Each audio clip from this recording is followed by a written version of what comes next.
Number 1. Reggie Harding. Quite possibly the scariest player in NBA history, Harding was a 7-foot center who was the first NBA player to be drafted out of high school. He played for several teams both minor and pro, including the Detroit Pistons, Chicago Bulls, and Indiana Pacers, but he was known more for off-the-court issues rather than his actual talent. Starting in 1964 and until his eventual death in 1972, Harding was arrested 11 times.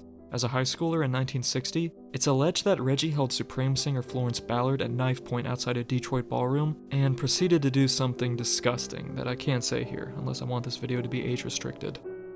The other famous Harding story is that he robbed the same Detroit gas station in his own neighborhood 3 different times on the same night. On the final time, the gas station attendant finally got up and said, "I know it's you, Reggie," to which Reggie responded, "Nah man, it ain't me."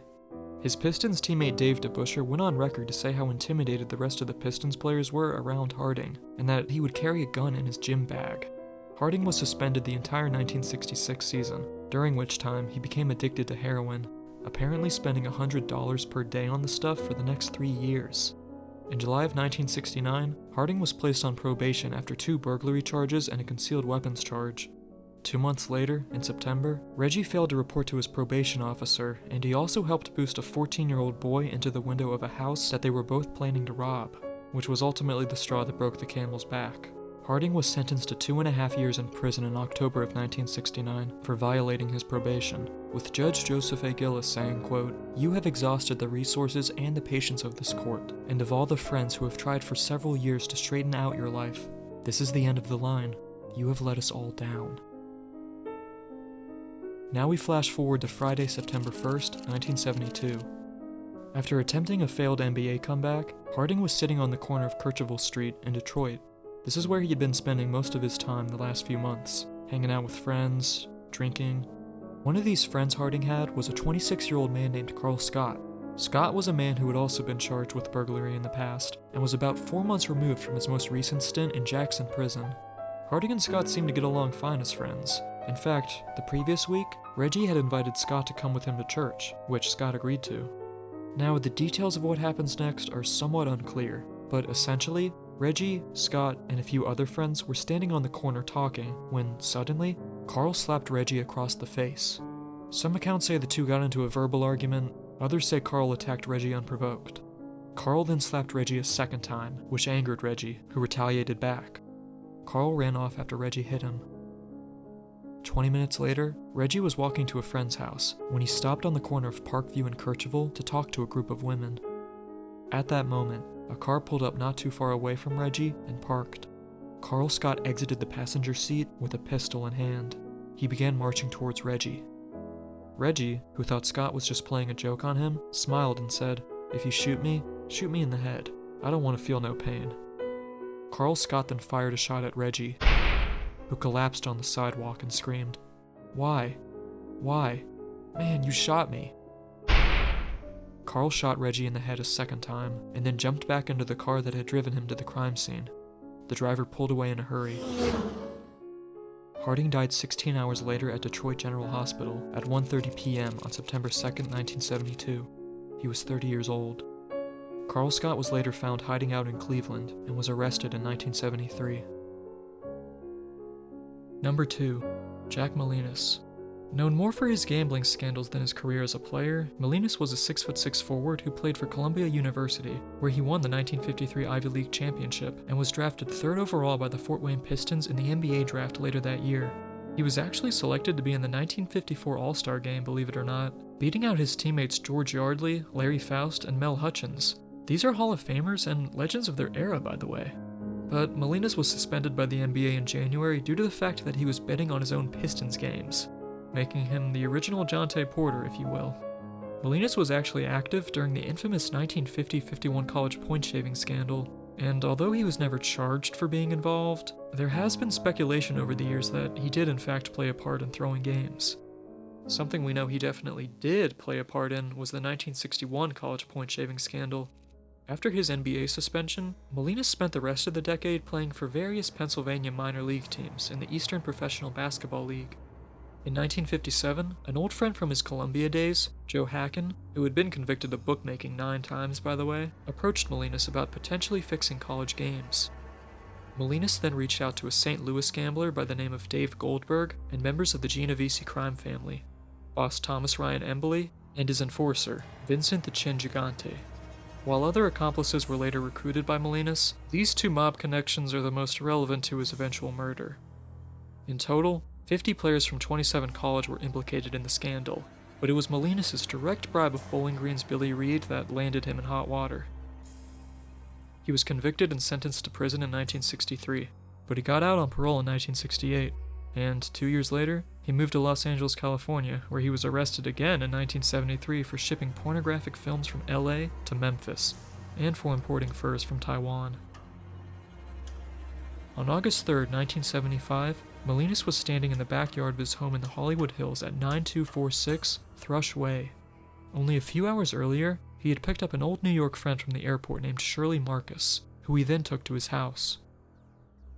As the two were standing in the backyard, a 49-year-old moneylender named Joseph Ulo, who had been waiting for Molinas to return home, steadied a long-barreled .22 caliber pistol equipped with a silencer on Molinas' neighbor's fence and fired 5 shots in rapid succession, with one of the bullets hitting Molinas in the neck, killing him.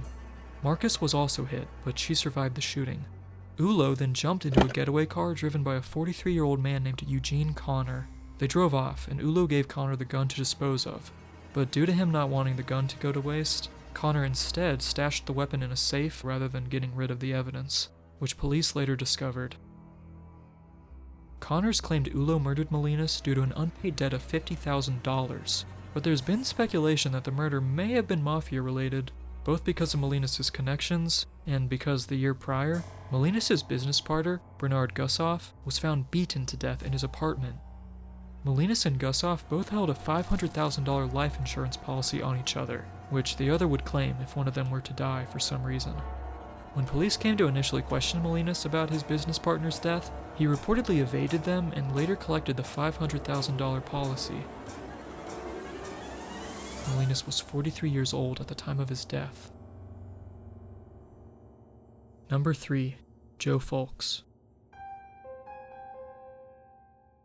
Often considered to be the first superstar in NBA history, Jumpin' Joe Fulks played 8 seasons for the Philadelphia Warriors, winning them the first ever BAA championship in 1947. He's most famous among modern fans for holding the unfortunate record for the most missed shots in a single game, with 42. But his influence on the league is undeniable, as he helped pioneer the jump shot, which was, at one point, only used by a tiny minority of players. Unfortunately for Joe, his life was plagued by alcoholism. As a shy country boy from Birmingham, Kentucky, Fulks felt uneasy living in a city like Philadelphia. So, to calm his nerves and pass the time, he would drink. Players who matched up against him reported that he often smelled of alcohol during games. With his body declining physically, and with the Warriors' new acquisition of another jump-shooting forward, Pitchin' Paul Arizin, Fulks retired from the game in 1954 and returned home to West Kentucky. He found work at a factory, but was fired multiple times for being drunk on the job, which finally forced him to get dry.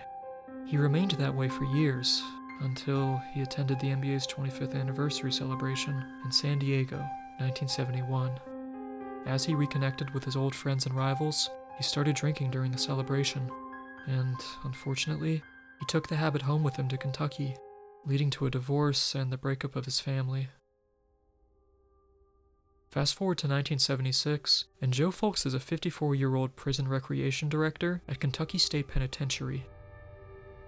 After leaving from his shift on the evening of March 20th, his car broke down on the road, and he had to ask a friend to drive him 2 miles north to Beckett's Trailer Court, a trailer park where a divorced woman named Roberta Bannister lived.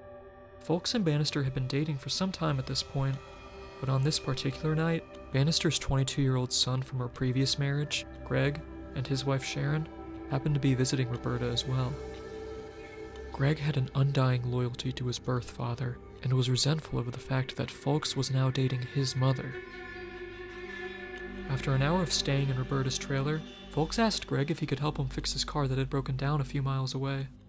Greg, who was mechanically savvy, agreed. The two left the home at 8:30 p.m. When they returned at 10 p.m., they had half pints of vodka with them that they had picked up in Paducah.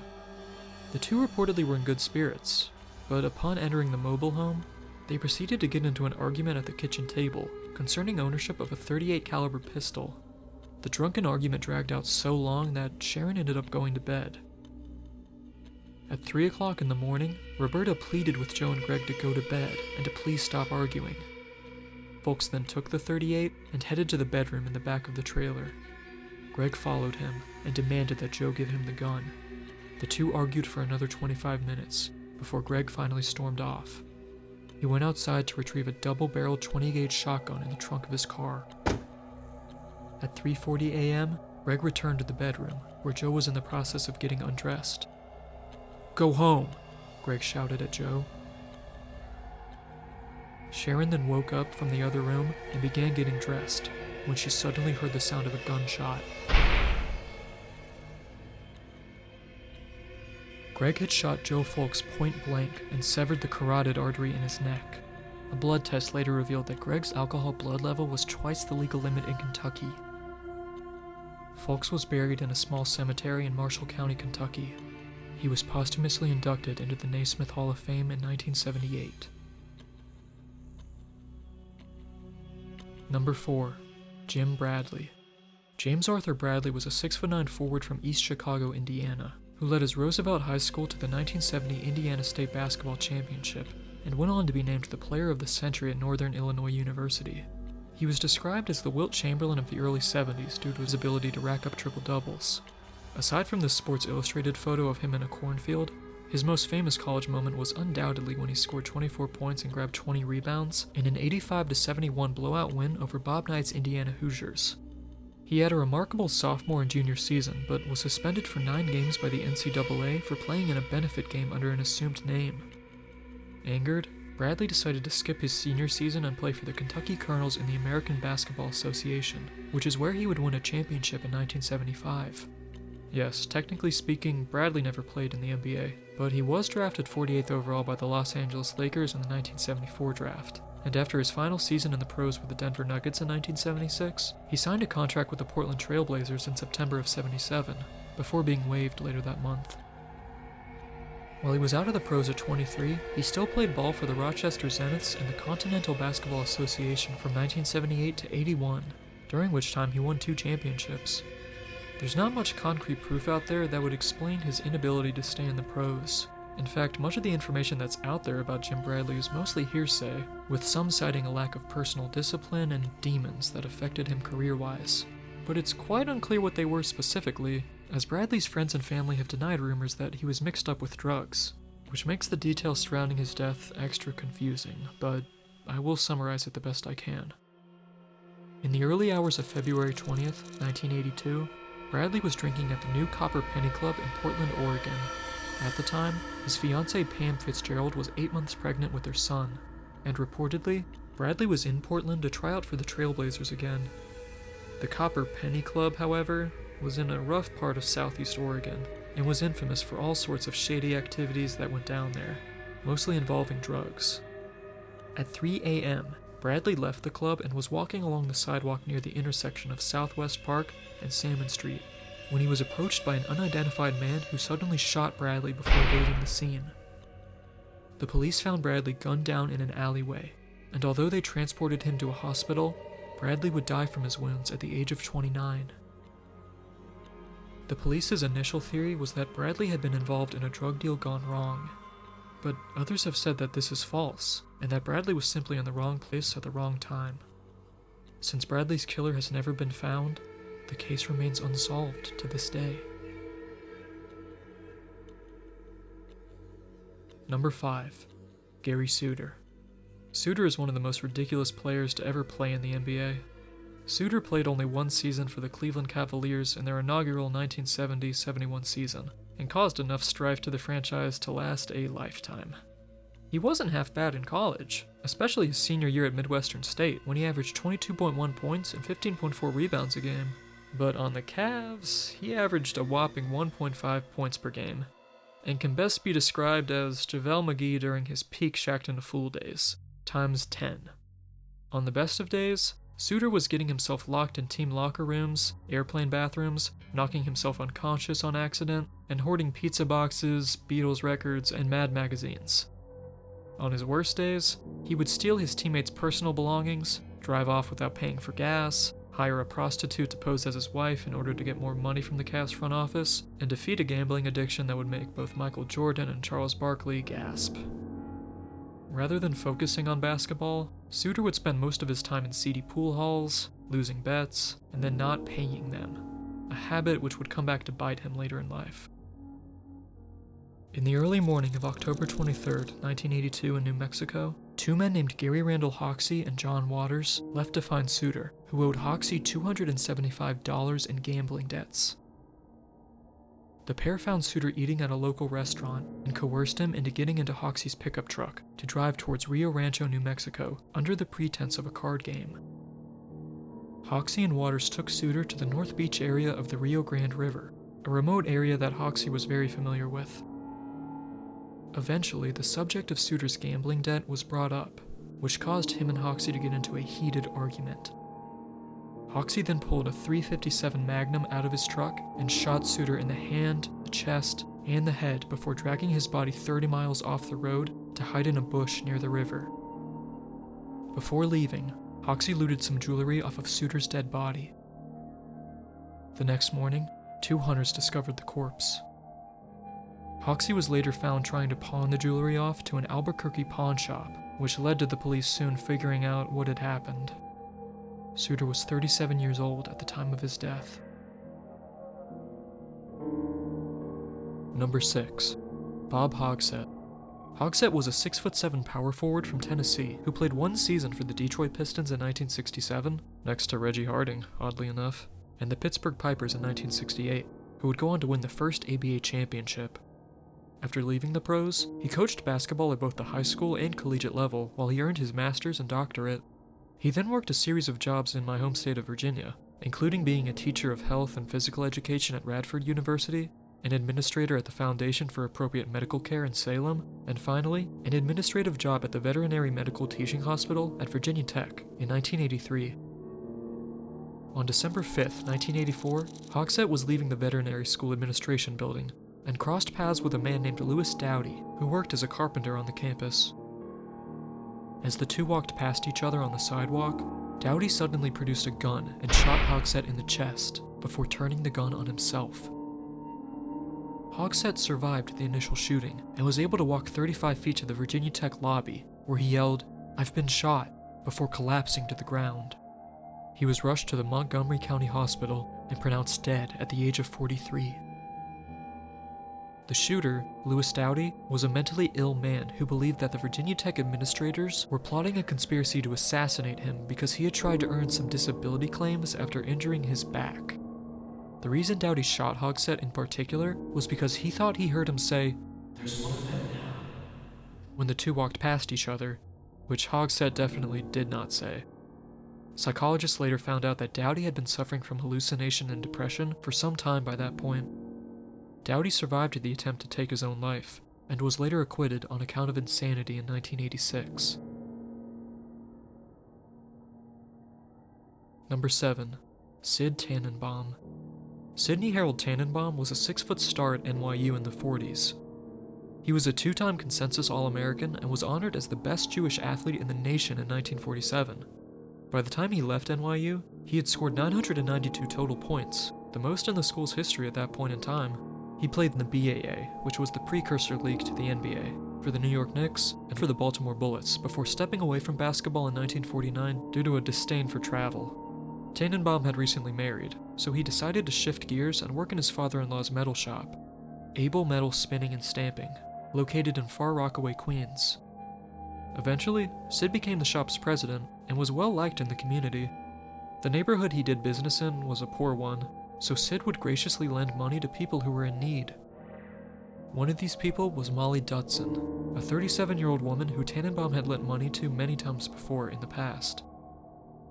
On September 4th, 1986, Dotson entered Tanenbaum's shop and asked him for $25.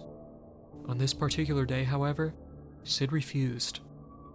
When he turned his back on the woman, she produced a butcher knife and stabbed Sid in the back. When Sid didn't return that night, his wife, Bobby Tanenbaum, called the shop and then her 2 sons. When police later arrived, they found Sid dead in his office at the age of 60. NYU's top student athlete award is named in his honor. Number 8. Robert Hawkins. Hawkins, better known by his nickname Bubbles, was a 6'4" left-handed shooting guard from Detroit who played 4 seasons in the NBA. He got the name Bubbles from his ability to float on the court. He saw little action his rookie season with the Golden State Warriors in 1976 due to their solid backcourt depth, and was waived after the season was over. After flying back home to Detroit, Bubbles spent 2 months unemployed, hoping that some other team would call him. Luckily for him, one did. The New York Nets, who were struggling mightily after losing Dr. J to Philadelphia in the NBA-ABA merger. Hawkins had by far the best season of his career in 1977, averaging just under 20 points in 52 games. Unfortunately, after a miscalculation him and former All-Star turned agent Archie Clark made that left him without a guaranteed contract, as well as a beef between Bubbles and coach Kevin Lowry that developed after Bubbles vomited on his coach, the Nets waived him on November 28, 1977. 16 years later, on Sunday, November 28, 1993, police found Hawkins dead from a gunshot wound in what was suspected to be a Detroit crack house. He was 39 years old, and no arrests were ever made. Coincidentally, Hawkins played for Illinois State University, so he got to play against Jim Bradley during the 72-73 NCAA season at rival Illinois colleges. Number 9. Anthony Roberts. Roberts was a 6'5" forward from Tennessee who had an impressive career at Oral Roberts University. Besides Pistol Pete Maravich and Johnny Newman, he's literally the only player in NCAA history to have multiple 60-point games against 2 Division I schools, when he scored 66 points against North Carolina A&T and 65 points against Oregon in 1977. For that season, he averaged a ridiculous 34 points and 9.2 rebounds, which led to the Denver Nuggets drafting him 21st overall in the 1977 draft.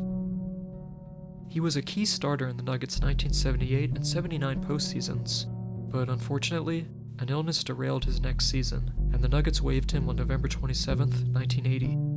He played 1 season for the Washington Bullets, then spent a couple years in the Continental Basketball Association, before playing 1 final year for the Nuggets in 1984.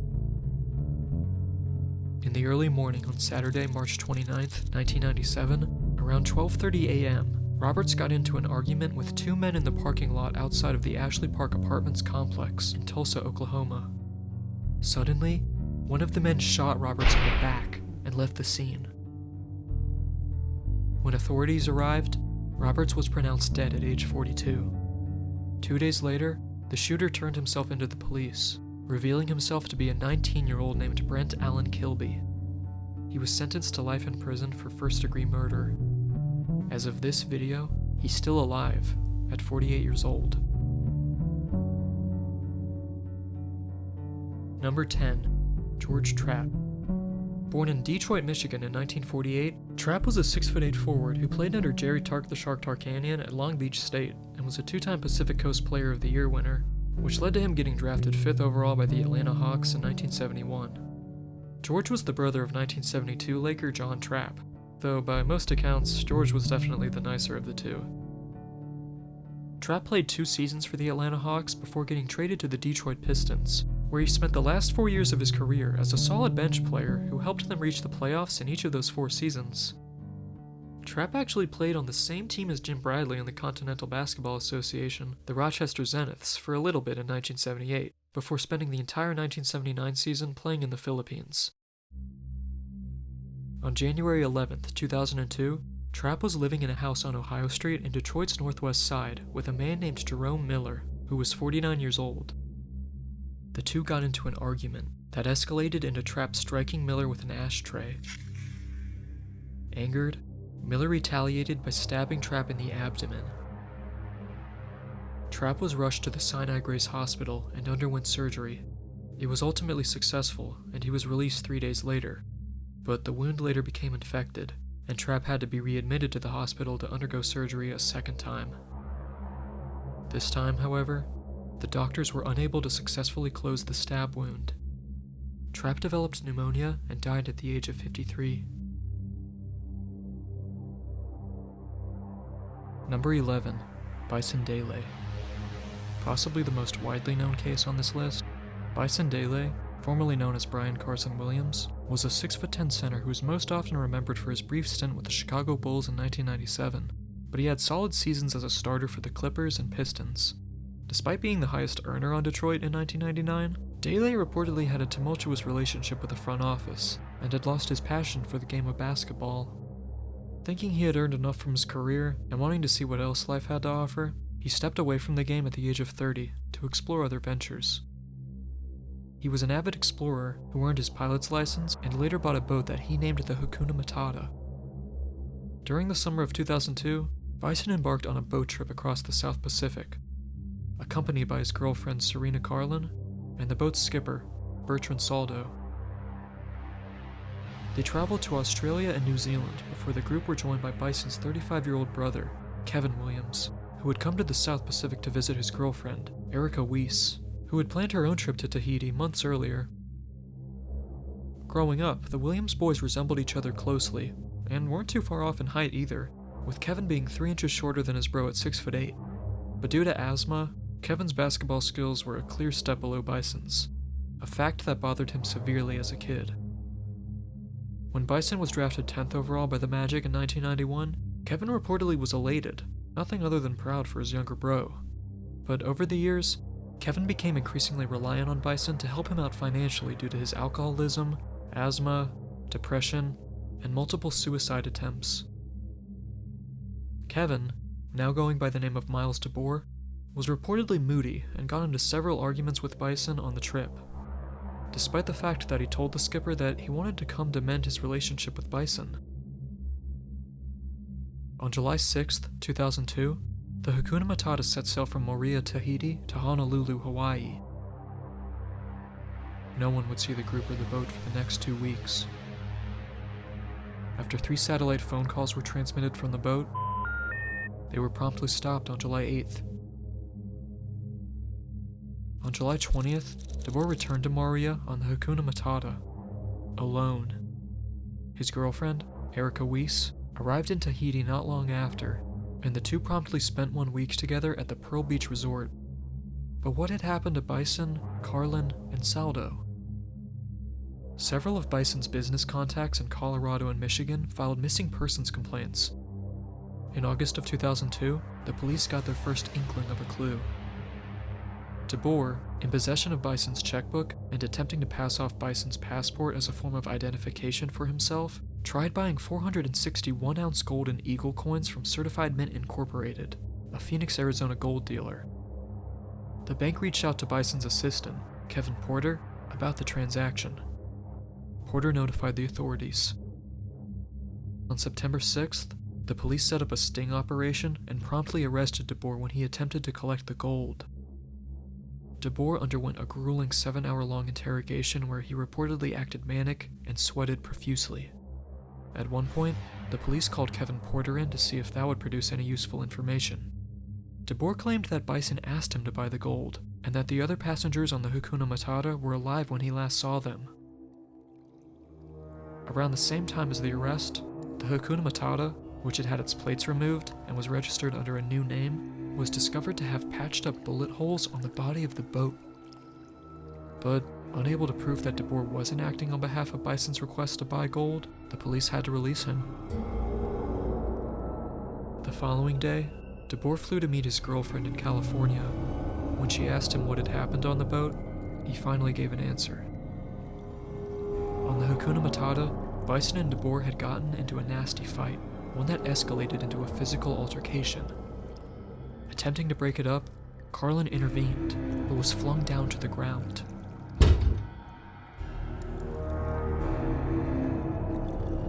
The skipper wanted to report the accident to authorities, at which point Bison shot and murdered him. In an act of self-defense, DeBoer killed his own brother.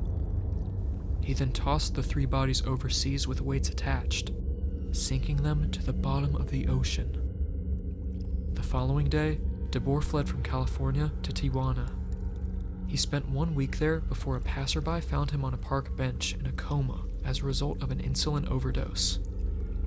He was transported back to a California hospital but was taken off of life support on September 27, 2002.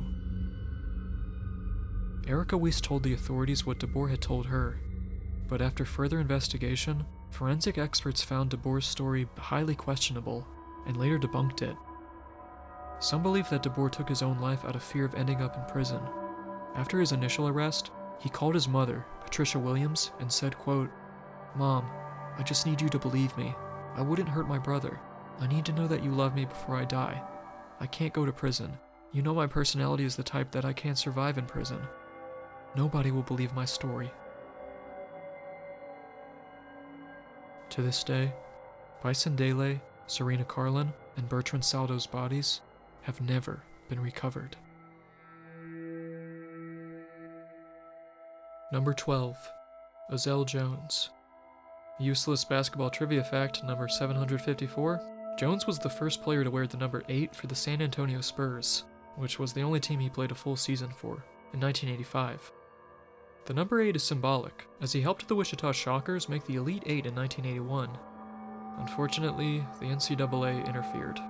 Jones's high school had not calculated his GPA through all of his courses, causing a transcript irregularity that put him far below the 2.0 minimum GPA requirement. He spent a year trying to fight the suspension until he ended up transferring to Cal State Fullerton for his final 2 years of college.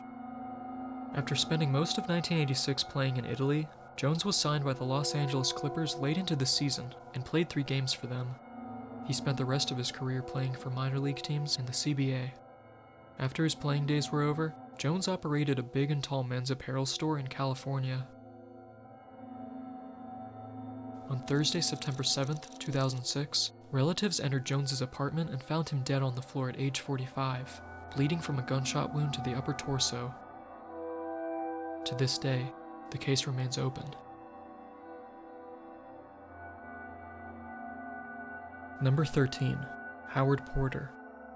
A 6'8" forward from Florida, Porter had major league aspirations from a young age, apparently playing on a high school varsity team when he was still in middle school.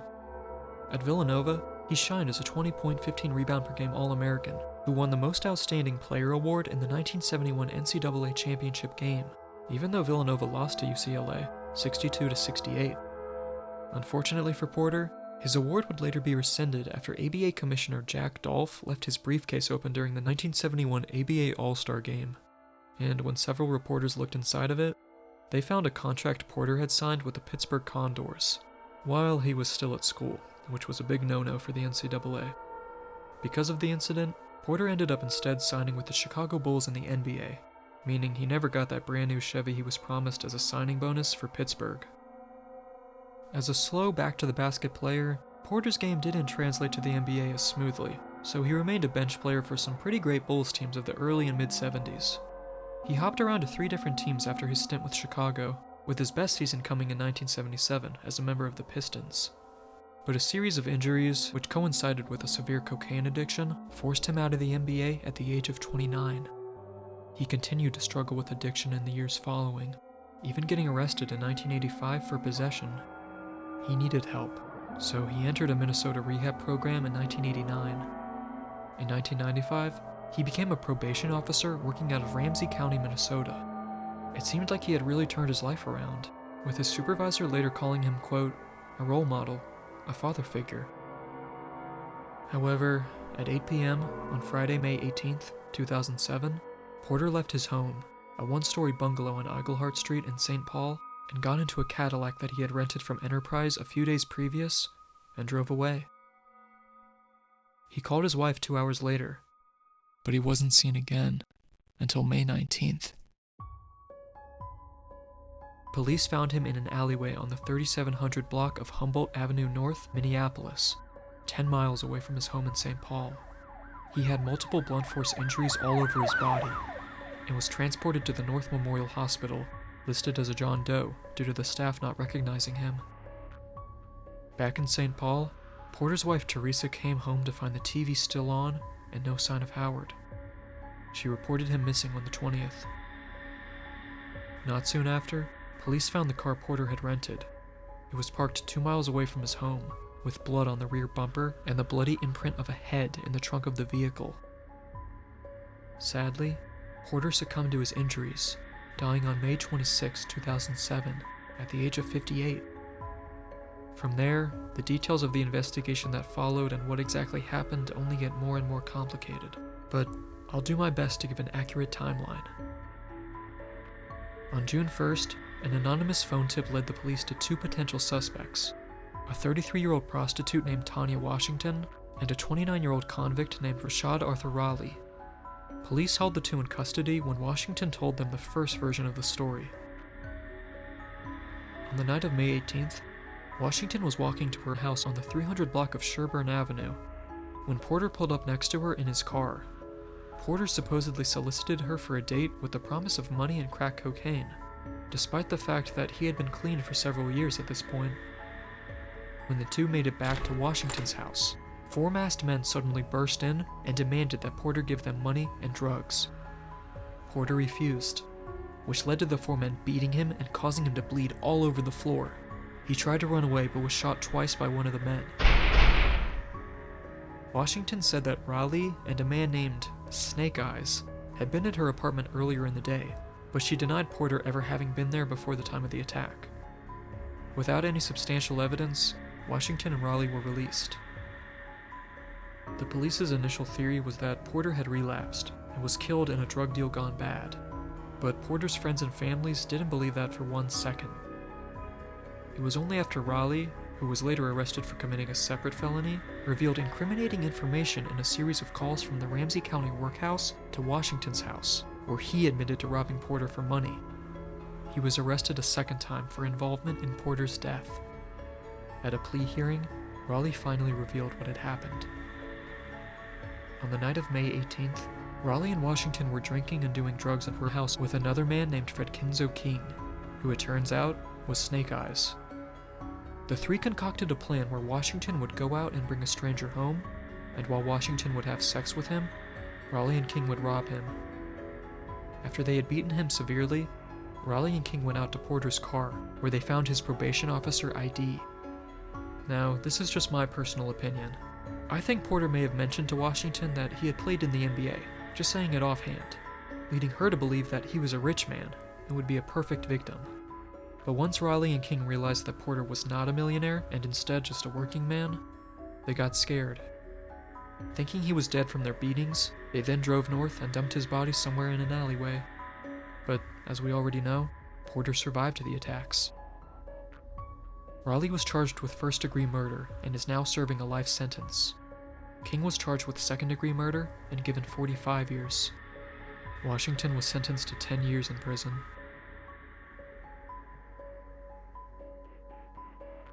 Number 14. Lorenzen Wright. Lorenzen Wright was a 6'11" center from Memphis who was mostly known for his stint with the Grizzlies from 02 to 06. He was a very fluid and mobile player, and loved using jump hooks around the rim. On the night of July 18, 2010, a year after Wright had played his final season for the Cleveland Cavaliers, he left his ex-wife's home in Collierville, Tennessee, Shara Wright Robinson. The two had gotten divorced 5 months prior, and had 6 children together. In the early morning of July 19th, a few hours after he left the home, a 911 dispatcher in Germantown, Tennessee received a call from Wright's cell phone. Hi, so through. Germantown 911, where's your emergency? Hello? Hello? Hello? Son, I have nothing but gunshots. Hello?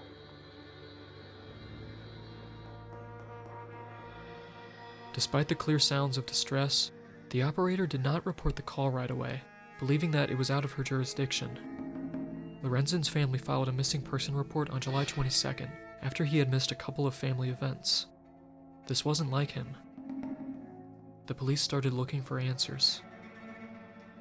6 days later, on July 28th, Lorenzen's body was discovered in the woods near Callis Cutoff Road. Lorenzen, who was 6'11" and weighed 225 pounds during his playing days, was only 57 pounds when the police found his decomposed body. He was dead at the age of 34. An autopsy later revealed that 5 shots had entered his body, twice in the head twice in the chest, and once in his right arm. An investigation was launched, but the trail went cold not soon after. Without the murder weapon, the police had no leads. They were ready to give up. But one woman, Lorenzen's mother, Deborah Marion, fought tooth and nail to keep this investigation alive in the face of so much adversity. After 7 years, she started getting answers. On a tip from Lorenzen's cousin, Jimmy Martin, who was serving a prison sentence for murdering his girlfriend, police were able to find the gun that had been used to kill Lorenzen. It was at the bottom of a lake in Walnut, Mississippi. In early December of 2017, police arrested both Billy Ray Turner and Shara Wright Robinson on murder charges. Shara had enlisted the help of Turner, a church deacon, and her landscaper to murder her ex-husband in order to get the $1 million life insurance policy that he held.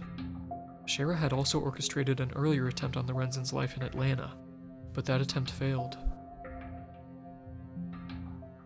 Billy Ray Turner has been sentenced to life in prison, while Shara is currently serving 30 years.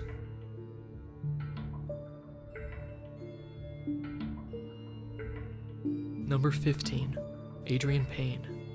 A former standout for the Michigan State Spartans, Payne was a 6'10" forward who played 4 seasons in the NBA with the Hawks, Timberwolves, and Magic before transitioning over to a successful international career, winning the Greek League Championship in 2018 and the French Cup in 2019. On the night of May 9th, 2022, Payne and his girlfriend, Tara Walker, showed up at the home of 29-year-old Lawrence Doherty in Orlando, Florida. They were doing so because Walker was friends with Doherty's girlfriend, Tatiana Mesa, and Mesa had asked Walker for assistance after several domestic abuses had occurred between her and Doherty. Doherty had been arrested one time in the past for domestic battery, but he wasn't convicted. Earlier that night, Doherty had been at a party for Mother's Day, and when his father dropped him and his 10-year-old son back home at 1:30 a.m., Doherty noticed Walker's car parked on the street. He walked up to the window to find Payne sitting inside. Even though Payne came to serve as a mediator in Doherty's domestic conflict, things immediately got heated. The two men got into an argument, with one of the specific phrases Payne saying to Doherty allegedly being, "I'll smoke you, brah." Doherty, who was 5'8", was reportedly threatened by Payne's size, and said that at one point, he thought he saw something silver in Payne's waistband, which he assumed was a gun. When Payne reached into his waist, Doherty walked into his home and retrieved a gun from upstairs. He came back outside and then shot Payne. Doherty then called 911 and reported that a man had tried to come into his house and shoot him. An hour later, Payne was pronounced dead at the age of 31. Doherty was sentenced to life in prison. If you enjoyed this video, check out one of my other ones. I hope you have a great day. Take care.